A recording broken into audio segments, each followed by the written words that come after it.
ორგანიზაცია კავკასიის გენეტიკის სპეციალისტებმა დღეს აჭარელი ფერმერებისათვის მეცხოველეობის თემაზე ტრენინგი გამართეს.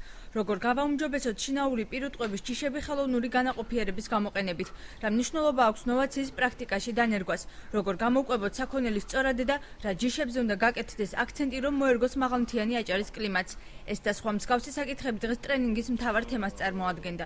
საგანმანათლებლო სემინარისთვის სპეციალისტები აჭარის აგროსერვის ცენტრმა მოიწვია. ფერმერების განცხადებით მაღალმთიან აჭარაში საქონელი თითქმის გადაჯიშებულია. გამრავლების თანამედროვე ტექნიკის დაუფლება კი მათ ნამდვილად გამოადგებათ. გასულ კვირას ფერმერებს სემინარები მეფუტკრეობაში ჩაუტარდათ. მსგავსი ტიპის ტრენინგები კვლავ გაგრძელდება, მათ შორის მემცენარეობის დარგშიც. IP აგროსერვის ცენტრის ხელშეწყობით დღეს გაიმართა კავკასიის გენეტიკის სპეციალისტების ჩამოყვანა აჭარის რეგიონში.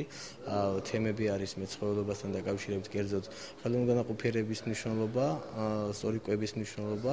მთავარი მიზანი ის არის, რომ ფერმერები და სპეციალისტები დაეუფლონ ახალ ინოვაციებს და იმ ტექნოლოგიებს გაეცნონ, რომელიც არის სოფლიოში გამოყენებული.